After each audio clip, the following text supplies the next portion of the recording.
Hi, welcome to the See You Try show. Sorry, you got a chance to see the technical errors. I know we're having a special conversation on Saturday, which is sort of new for us, but just a reminder, the See You Try show, we're here to sort of talk about ways to address and make our community more trauma and trauma-informed care.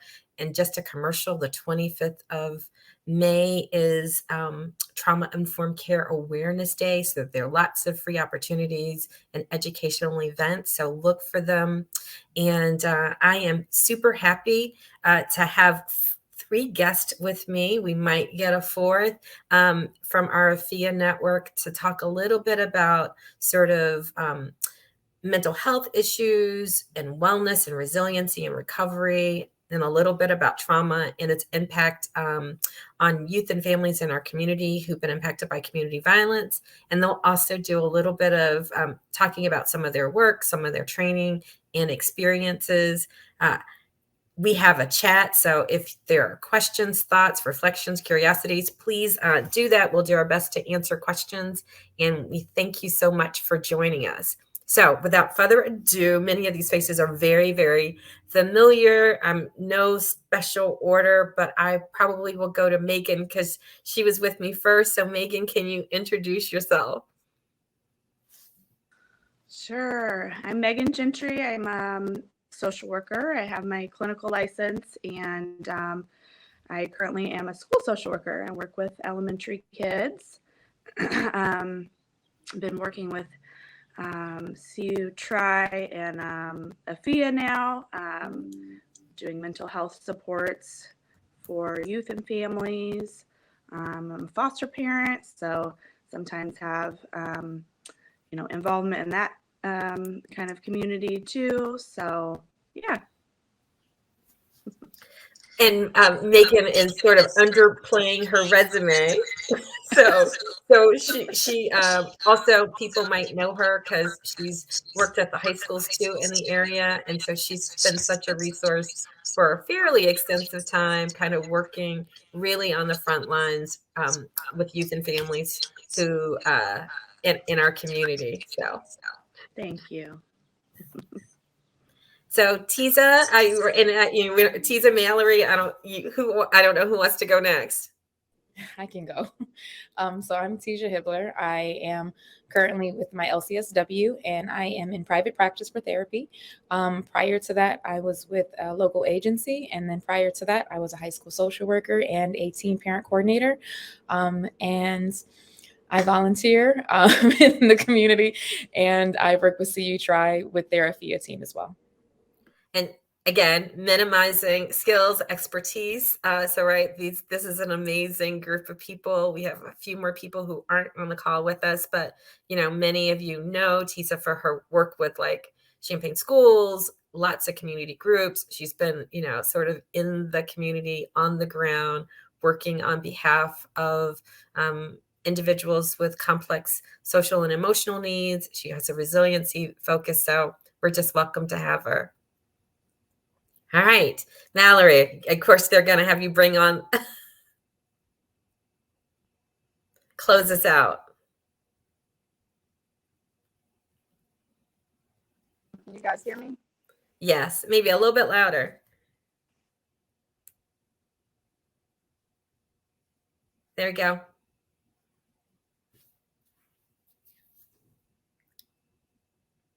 Now we can't. I know you went the other way.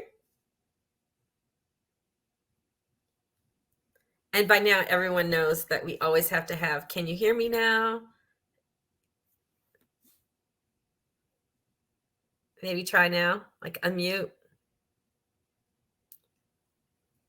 There we go. Let's see. You can't hear us? Huh. Well, that is bizarre. We're going to have Mallory leave the studio, and then there we go. And she's going to come back, and then we'll finish our introductions. So what I thought, so AFIA has been sort of in the process for almost a year, right? Some of you started, applying, coming on board. We sort of announced it earlier in the summer, And, we thought now that you are sort of ready to go and we're ready to sort of make AFIA live, so to speak, which is, increasing our capacity to serve more people. I thought it was just a really helpful conversation to have about like what you've been doing. But before we do that, and I'm trying to stall a little bit, can we talk a little bit about sort of why you think our community might have needed somebody like trained, trauma informed people who can work more specifically on behalf of people impacted by community violence? Why do you think there's a need, and what are some of the things that you might have seen?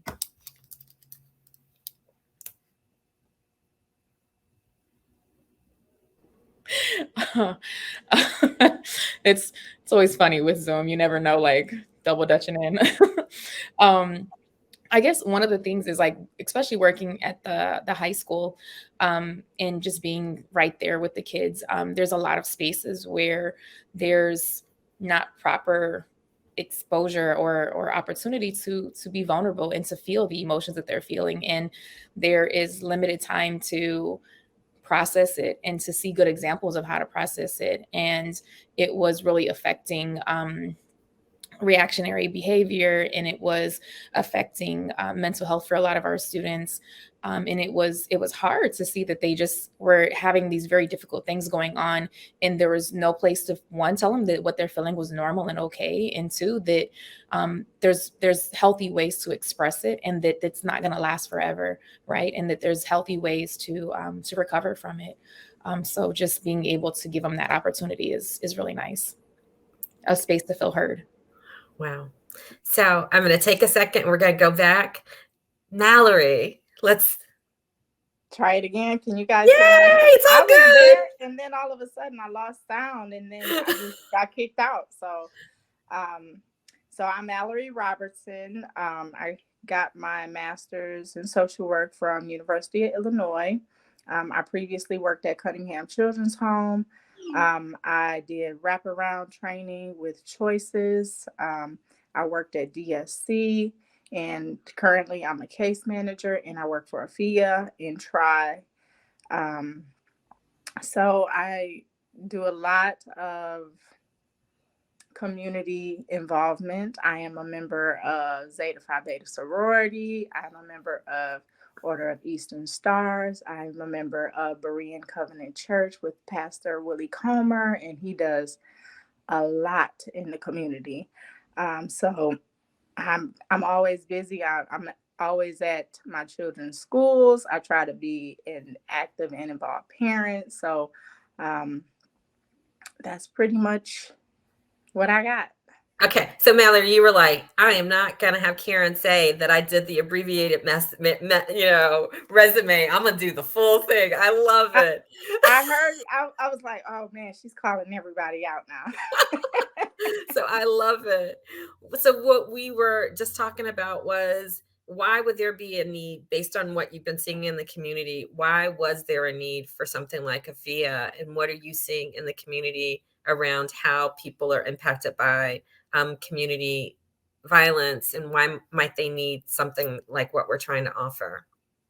Like I said, so my one of my kids is in the middle school, and so I'm up there almost weekly. This week I've been up there daily, and so I see it's such a strong need. Even like his circle of friends, some of them, one of them, their father was killed. So like I see it on a personal level, the need of it's so much that's needed, honestly. But especially after COVID, with the kids being confined, like they were in there for like 3 years being at home. And so I think that this group of middle schoolers is really different from the past, because they are learning how to, I guess, reintegrate and be social again. So it's a struggle. I watch the teachers, they're struggling. Yeah, it's just a lot going on right now. All right. And Megan, tell me a little bit about what, Yeah. So something that I have really noticed is there is a ripple effect with community violence, and it's not just the immediate people who are impacted. It's the extended family, friends. One thing that is really kind of on my heart when I'm working with families is sometimes the kids get kind of lost in the mix of everything that's going on, because we have parents, adults who are directly impacted, oftentimes either by their child being involved, or their partner, or a brother or a sister, and then the kids, the teens and younger, are seeing all of this play out and are witnesses to a lot of big emotions. And then going to school, or going out around in the community and kind of acting out their emotions that haven't been processed with somebody who's safe and trusted. And so that's something that I've seen. I mean, I've just working with kids and teens in the schools, that's really apparent.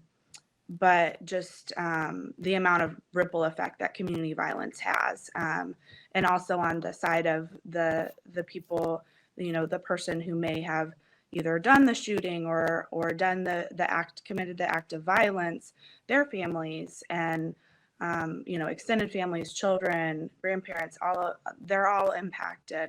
And so there is such a huge need for mental health support and support following those events.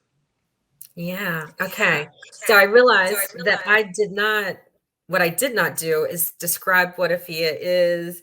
And so I'm going to do the little commercial. So thanks to funding from the City of Champaign's Blueprints to Address Community Violence. TRI was one of the awardees of funding, and part of our commitment was to expand the network of trauma-informed mental health services and supports. And so as a part of our first year initiative, we have 6 people. We've trained about 70 people in our various trauma-specific interventions, but we have 6 people in the mental health network who are available to provide a number of services, of which we'll kind of talk through some of them, but a number of different services that we've kind of done research or talked to people that are sort of matching our community's needs, but also like best fit for the kinds of things that we have been seeing. And we've made a commitment, thanks to the city, of helping people get trained and certified in a number of different practices. So that's AFIA. And right now, fortunately, because of the funding that we have, all of the services for people impacted by gun violence or community violence who get connected to us are free. So, all right, so that's the commercial. So anything that I missed that you think I should say or pitch, we'll do sort of a closing at the end, but just about that piece that I should be adding. Okay. All right. Okay. So now we'll go back to the questions. So we've talked a little bit about the needs, and I appreciate, Megan, you broadening the lens and saying, hey, when one person is suffering, we see the whole village is suffering, because I think that is what's important.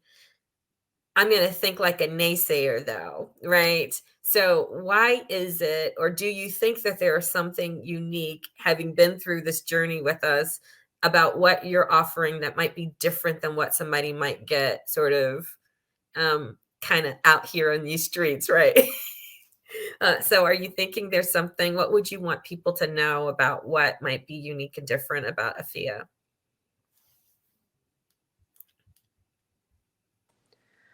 All the modesty. Sorry. One thing that I guess I would view it as kind of a non-traditional service and support, because we're looking at not just, like a traditional therapy or counseling setting. You get the client, the client comes in and you're looking at their needs, just their individual needs. But with AFIA, we really try to look at everybody in the system and seeing like where those needs are. And it's just a bit more non-traditional in that way. Yeah. Anything else? Yeah. Yeah, I was gonna say that just makes me think of like the wraparound and how we provide more than just the mental health services and the support and the place to meet you where you're at, but also like getting you connected to other places in the community and supporting you through that walk of being able to say like, okay, this is a need that you're saying you need, so let's give you the steps and the tools and walk with you along this journey. Yeah. So practical, meet people where we are, confidential. We try to be as flexible as possible about setting and place. We got a couple caveats, but right, we'll try to meet people where they are. You all have met people. Homes. Oh, we lost Mallory again. We lost, we've met people at homes, at our office, in the community. So, right, trying to do that. Anything else? Because, right, it's a large network of folks, and many people say that they do trauma stuff. But I don't know if you have observations about what might feel different. If anything, it may not be, but Also, well, the culturally responsive and understanding, different backgrounds and cultures is super important. So, I mean, I think that really stands out because it's a huge priority of AFIA and TRI in general. Yeah. So I do think that the cultural lens, I mean, you all are, I can't sell you enough, but so gifted, so strength based, so client focused, so um again, I get a chance to hear a lot from clinicians and various things. And sometimes people hear about trauma and they think broken, damaged, needing to be right. Like, and that is not our approach, nor are you coming up with a bunch of like diagnostic stuff where you're saying, this person has these traits. It's just a different feel. So if, people have been in therapy before, I mean, again, although haven't taken on thousands and thousands of clients, I mean, I know based on just the feedback that we've gotten is that people stay engaged because it doesn't feel like therapy, and that people who typically might have tried it before feel much more connected. Am I right? I mean, has that been your observation or what you've heard from the people that you're working with? Yeah, I don't know if I missed if Megan said it or not about, I think that we do more of the wraparound type, where we're pulling in people and resources in the community, which I don't think you would get with typical therapy. So I think at least I've noticed that, and I think that my client appreciates that part of, having that experience with knowing what's in the community and, pulling in all those resources. So I'm sorry, I keep getting knocked out. So we're going to cross our fingers. But there have been like internet goblins like the last week or so where it feels like, I don't know, it's like the sun has made the internet not want to work. Like I know, the rain like, we makes were the internet. before we went live, and all of a sudden I keep getting kicked out. So. All right. So I want to have us go back a second. So I did mention that there have been some trainings that you have been through, and I know not everybody has done everything. But can you talk about, I think if each of you kind of talk about some of your things that you've learned about in your journey, it'll give people a sense of the depth and breadth of the things that we've offered and talked about. So if you could share a little bit about some of the things that, the unique-ish training that we brought in, or not necessarily unique-ish, but maybe things that have been helpful or tools that you have and been exposed to in this journey. Can you share a little bit more about that? Yeah, I can. So one of the things that I really appreciate is when we have conversations and trainings that connect the trauma to the body, right? Like understanding how it's moving within us and how we can utilize different things to release that and to have a better understanding and awareness of how we're storing that and how that's presenting in our world. Another one is our timelines, right? Like I love our timelines, where we get to like give them a space to kind of like reflect slowly and gently at their pace, but giving them this space to be able to say like, this is my life and this is going on. And yeah, there's been bad things in it, but look at all these good things that happen. And look how resilient I've been along the way too. To just give them that opportunity to see the empowerment and the strength that they have within themselves. So yeah. So Tiza, you've done trauma-focused cognitive behavioral therapy, or we call it TFCBT, which is sort of the gold standard of trauma. As a matter of fact, everybody in our AFIA network has done TFCBT, so it's that. And have you done Strong Families? Who's all done Strong Families? Yes. Okay. Megan, okay, so Tiza was telling us about TFCBT. Everybody's done it. Anybody can talk about anything else that you've done with us?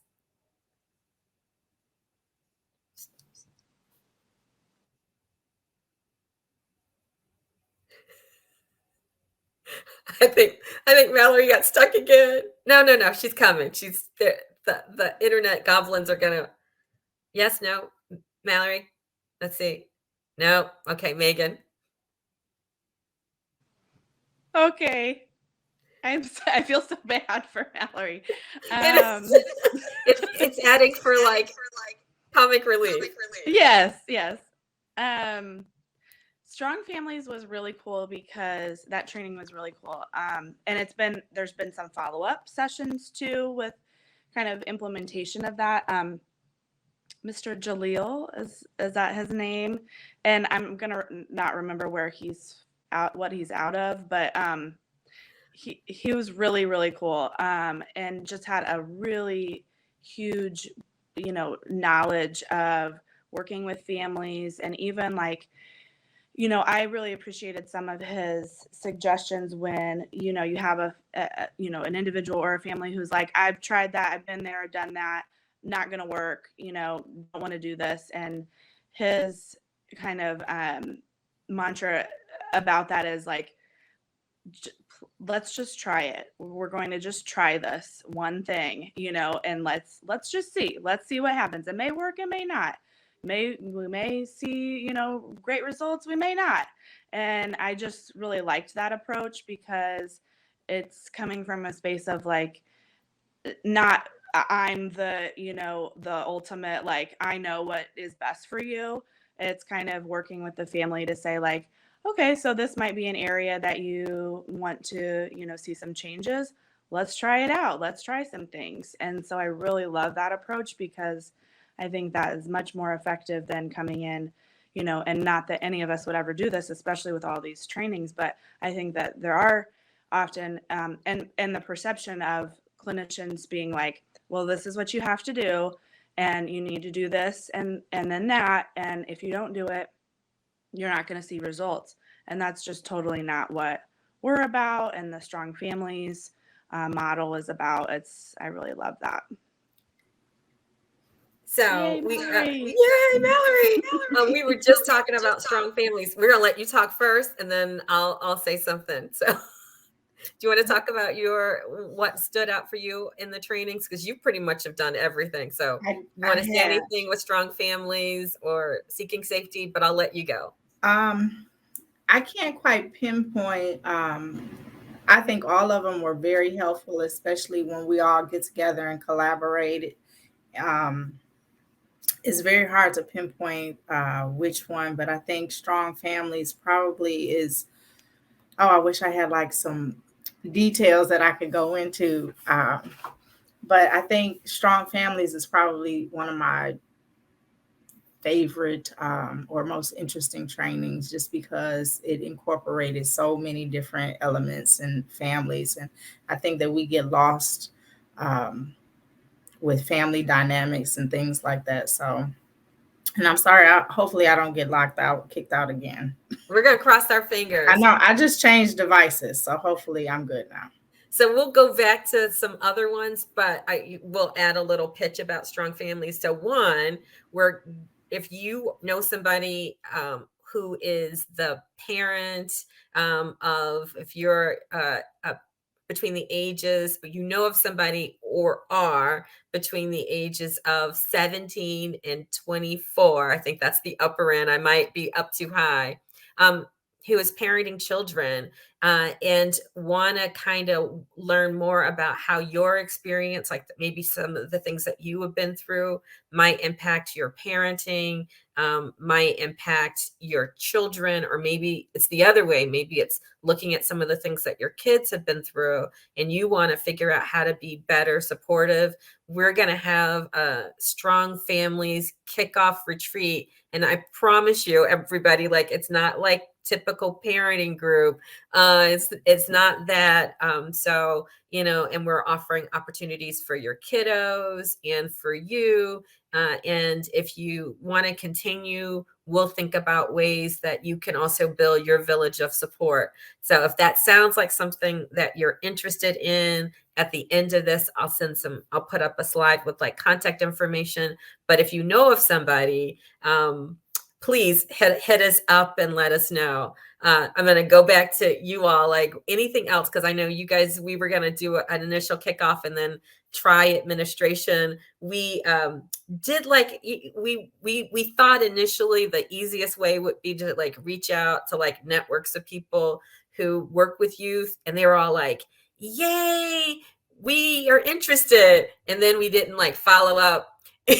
And work happens. And so we're sure people were really interested in Strong Families. And then, you know, so we goofed, but we're talking to you. We'll be putting out like information on social media. It's free. We'll feed you, take care of transportation, all of that good stuff. So what did I miss? And I saw we got a comment in the chat. What did I miss? I'm sure I missed something.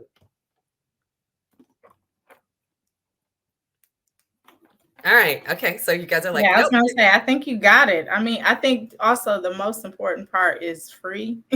So at least, you know, when I think about services, I think, what will it cost me?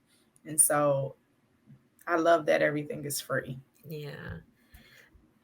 And so I would definitely say that everything you do is free. The other pitch I want to like, so you got a couple good mornings. The other pitch I want to offer is that not only is it free, but you all have worked in mental health places, in other spaces. What else would you want? I'm going to go back to the kinds of trainings you've been through, but like, what else would you want to say about how our process works that maybe might feel different in the beginning than some other places? One thing that I can say is we don't come in with an expertise professional kind of setting where we're partnering and we're understanding that you as the parent are, you know, the experts of your child. And like, we stay curious and we stay supportive and we stay with you being the person in lead of what you're hoping to get and your desires. And we just support you in that walk. Yeah. And I like to add on, like, so we meet you where you are, where, you know, I love that part too. So. All right. So we'll meet you where you are. We try to not like bog you down with like a bunch of paperwork and things that, you know, you're not going to spend ideally, you don't spend your first time talking to us just filling out paperwork. We can start talking to you right immediately and be helpful and start doing there. And that's one of the really great things about our funding. And for our groups, again, simple, easy. We're going to make sure that we reduce all of the transportation and other access problems. We'll offer Strong Families for other people too later on. And I realize I probably want to have you guys go back because everybody's been trained. And Megan, you've been through the whole battery of things, but I said TFCBT is sort of the gold standard of trauma supports for youth, for young people who've been impacted by trauma and young adults. Can you say more about that? Like, why do you think it's the gold standard? And who do you think could benefit from it? Why do you think it's the best thing? And who do you think could benefit from it? If you were like thinking about a mom or a teacher or whatever, trying to think about who to connect to. One of the pieces I think that's really good is the educational piece. I think we then the more knowledge that we have, the more self-aware we can be, and the more we can have the power to adjust and to be aware of like what's going on with us. So disconnected or feeling like I just don't know what's going on with me. A lot of my kids have been like, I'm just angry all the time. I don't know what's going on. And so for them to have that connection to be like, oh, that makes sense. And it's okay for me to be angry. And it's okay for me to have all these emotions. But here's what I can do to help manage that, to help feel better, to help get myself to understand a different lens too. So I think that's one piece. So you would tell a parent like, or a young person, because you can self-refer, you can, if you want to do this, this is for you. If you're really struggling with managing your feelings, if you've been through stress, adversity, impacted by stuff, and you're like, I'm having problems coping. I've maybe tried to not deal with it and it's still kind of bothering me. One of the things that TFCBT, I hate acronyms, but what will do for you is it'll help you better understand your feelings, also help your parents understand what you're going through, and so that it keeps it practical and real. Megan, I see you were getting ready to say something. Or I was just going to just highlight that it's for the family. Not just one person who, or like the one person who was impacted by trauma. It's the whole family working through, things that have impacted them as a whole. And why is that important? Because right, there's an identified person. Why would I need to be involved in my kids' treatment, or why would their sibling? Why? Because I didn't get shot, or my friend did that. Why would I need to? Well, I think one reason is like the understanding of each other, communicating with each other and understanding how each other works. I mean, I think family work is just so important anyway without the trauma. But then also it just not one person is with trauma. It's not just one person that's impacted. Again, it ripples through the family. It's, a sibling seeing how their, sibling is impacted. It's everybody. It's a system. Everybody is impacted. And I think Megan has said in the beginning too about, not only does it impact like the family, it trickles down and then it affects the community as a whole. So I think it's very important to understand that it's just not that one individual. It's really such a broad thing, I think a lot of people get that. They miss that part, right? Because if it's like, they think like if it didn't directly impact you, you wouldn't have an effect from trauma. But sometimes just it happening in your peer group or to multiple friends or in your neighborhood. And all of a sudden, if you're a parent or again, caregiver or anybody in your household, and you see your kids not wanting to go outside, or they're withdrawing, or maybe they're angry and fighting all the time at school, or maybe they're disengaged from school, all of those things. And you're like, well, I don't know why you're cutting up, because nothing really happened to you. But if it happened in your household or in your neighborhood, or to, even to you, mom, we could be impacted, mom or dad, right? You could be impacted by it. And so, no, you don't have to be a person directly, hurt in order to receive our supports. We know the village could sometimes need healing. And I'm sure you've seen that, like it has this sort of trickle effect. All right. Anything else about TFCBT? So it's the gold standard, meet people where they are, lots of education for the whole village, operative word, free. I think we try to do TFC ideally at the office. We're on a bus line, centrally located, but we could be flexible if we could find, like, if we need private space and a setting, because especially if there's a teenager, because they don't want you like creeping and peeping into their conversation. So it's not like a public conversation. Young people need to be able to have a private conversation about their trauma and then figure out what they can share with adults in the household. All right. So the other things that we have had training on, I know it's been a full year. One of the reasons why you could talk about tools is we started our year off with something called Start to Heal, which kind of helps people with coping skills. Is it all coming back? And I know you guys integrate that in everything that you do, like helping people just sort of learn and cope. Notice that's not like traditional therapy, it's just real skill based. Anything you want to add to that? I know START is so practical, it's hard to. I see a couple people on chat who's also done START, but anything that you'd like to add about START? Where the hand massages and the breathing and the.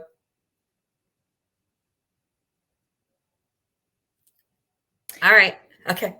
I was just gonna say it goes back to that somatic, that body energy and body mental health connection, and being able to recognize where your body's at and to be able to connect and have attunement with your body, and then being able to self-soothe and to regulate so that you can, have that forethought and think through things and be able to make good decisions and stuff.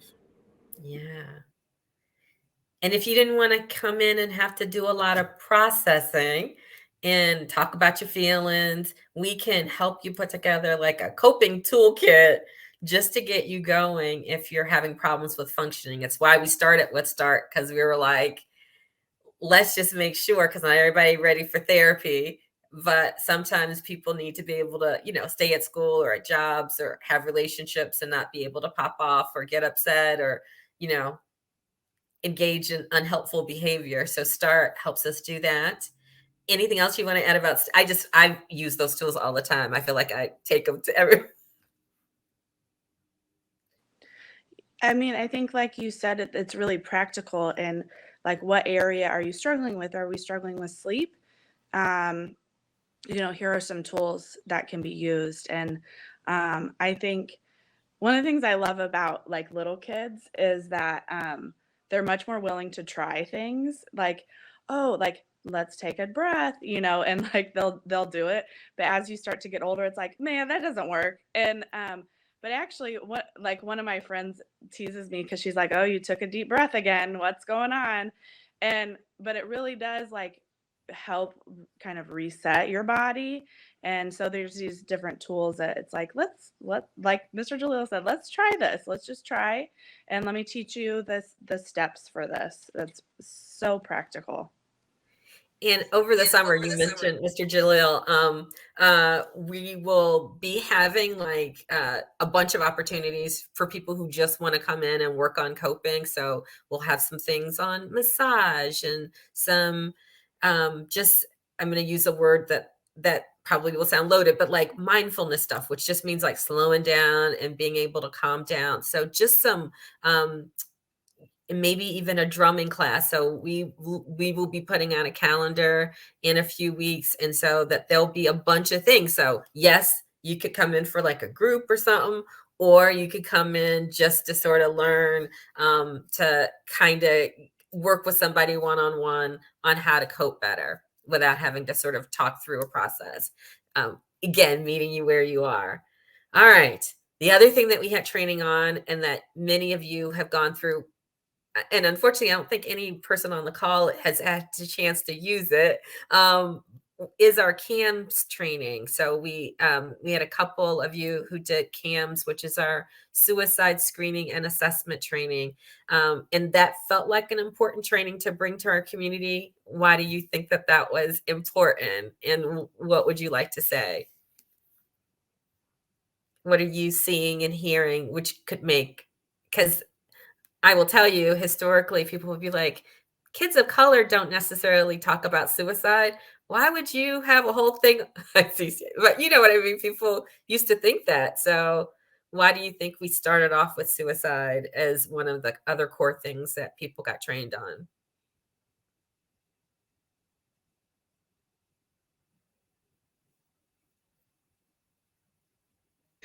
I know, playing chicken. Who's going to unplay? So I wasn't trying to speak on it just because I haven't had the CAMS training. I have had other SI trainings. But one thing is that, like, especially in the school systems, it's very prevalent of how much children are, and especially children of color, are struggling with those thoughts and those feelings. And mental health being a stigma in the home and them not having a space to be able to talk about it, and to give them an opportunity to be heard and to feel supported so that they don't feel like that's the only choice that they have, and letting them know that it's not a bad thing and that there's other ways out. So giving them other paths to see. Yeah. I haven't had that either, but like Tisha, it is very common, really. I mean, at least the suicidal thoughts. And I think because in our community, Black kids are often thought like, oh, they're not, that they don't have those thoughts, but it's very much there. I love church, but at the same time, they think, okay, we just gonna pray on it and we're not gonna talk about it, and kind of dismissing that. And then that child doesn't know how to, express themselves, and they have those thoughts inside, and it's kind of sad because you see it more often. And like you said, in the schools, I mean, you can go in there with any school social worker. Y'all two were school social workers. I wasn't in the schools, but I know it's very common in there because of when I worked at Choices, I was in the schools, trying to do the wraparound services. And so I think that probably, I want to say school social workers probably have seen it the most, because kids feel like it's a safer space to go to the school and say, I have these thoughts. But anyway, that's my soapbox. Yeah. And Janice just put in the chat that, that she had two 14-year-old cousins die by suicide. I mean, I just hear more and more about it, not only for adolescents, but young adults, even, individuals up into their 30s. So And I think social media has played a bigger impact on it too. A lot of the cyberbullying and all that kind of stuff is harder on kids nowadays. So I don't think it's anything that we need to overlook or just brush off. It's happening and it needs to be addressed. Yeah. And Megan? That's exactly what I was going to say, was the social media. I've been really eyes opened at how many little, younger kids, 8, 9, 10, are doing this. And one thing that is important to know about schools is I think many schools now have an alert system when children, teenagers, any other students are searching things, and kids are searching things, like searching, what do I do with suicidal thoughts? How do I deal with depression? What do I do if suicidal thoughts won't go away? And we got those a lot at the high school too, which is a really, really, really great way to open up conversations about mental health with families. And on the other side, I've had, and I'm sure you all have had this conversation as well, with, I would say, Black males in particular, of the hopelessness of, I'm not going to make it to adulthood.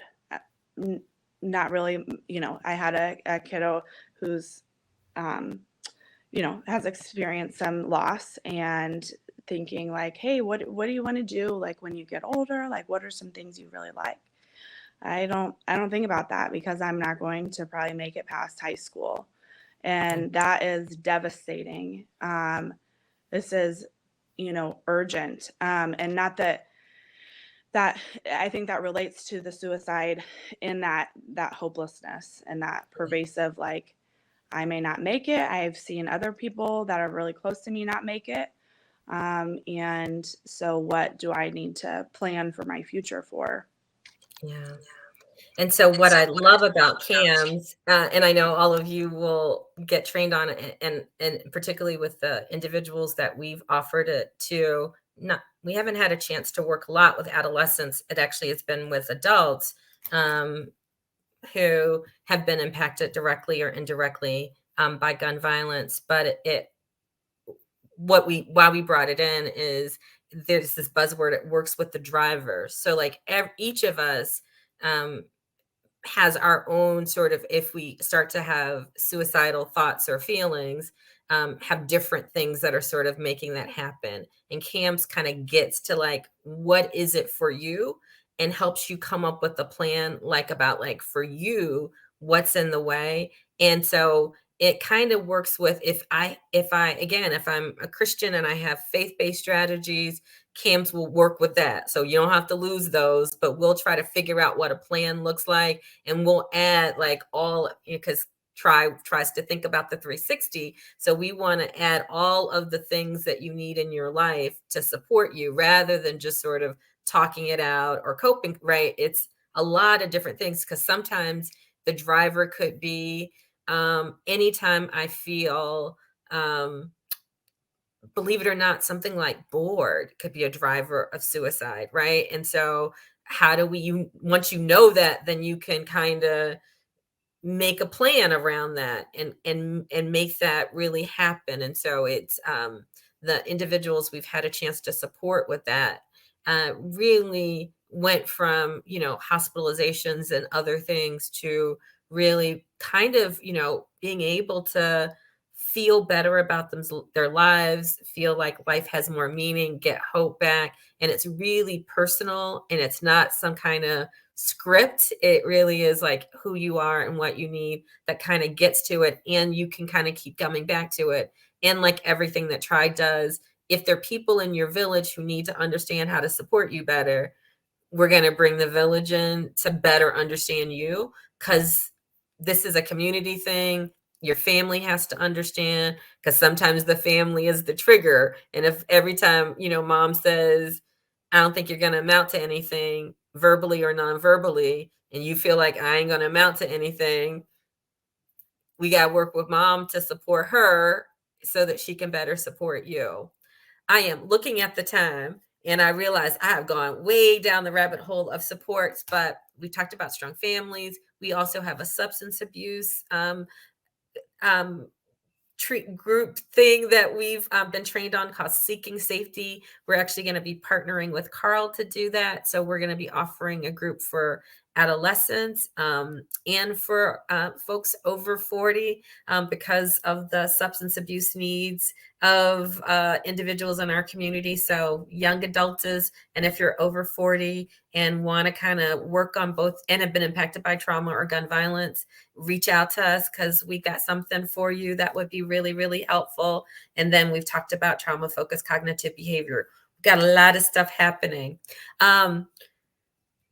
Trying to think of what else I should ask you about before we do the any other things that the last thing that I would also say is Tri has this whole wellness orientation. When we first started, I know, Mallory, you talked about how people who are caregivers are having problems, like if you're a helper. So we'll be doing some self-care workshops for individuals who are in human services. And I think that that's it. So and if you've done anything in the community, you might know that we offer something called GRIT, Growing Resilience in Tough Times. And it really is just like a wellness group. And that is open. We've got stuff that we do directly with teens, but we also just do with adults. Because maybe you want to say like, hey, I don't want to do talk therapy, but my life isn't where it needs to be. And sometimes you can't do the trauma work, or don't want to do it because you're just not grounded and well. All right. That's the pitch for all the things that we're offering. I want to leave time for you all just to sort of talk freely about like your hope for what the work might do. Maybe if somebody's interested in like joining AFIA, what you might say. So I'll let each of you say whatever, free associate, say whatever you might want to add.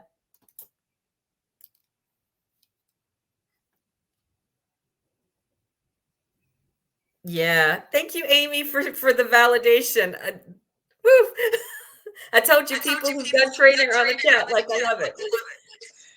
I would say if you are interested in joining the AFIA network and being somebody on staff who's doing the work of working with families. I mean, Karen is a wealth of knowledge, and I know that she doesn't always want all the accolades and all of those things, but we could all go on and on and on about how amazing Karen is and the support that she provides and gives. The trainings amazing, very thoroughly thought out and vetted, and so that's been really, really, really amazing. And then I think if you're seeking services and seeking support, that we can just kind of work with you where you are needing. And yeah, I don't know.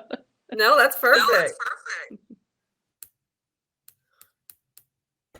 I agree with Megan, and I just want to say, like, Karen, I feel like you have such a vast knowledge of not only just the things that's going on in the mental health field, but also in the community. So, like, if I ever had a question, you usually got an answer. So, I mean, you've been in this longer than me, and you kind of helped me build up my confidence as well. So I do appreciate you for being that type of leader and mentor. So thank you.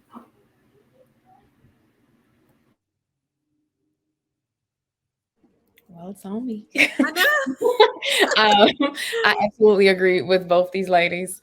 It's as a clinician in this space, it is nice to not be bogged down with the bottom dollar, with the policies, with all that. Like, we follow ethics and everything like that, but there's a piece of, like, we are truly client centered and we are community centered, right? Like, we're here to heal the community and really trying to get people to be where they desire to be and to be at their best potential space.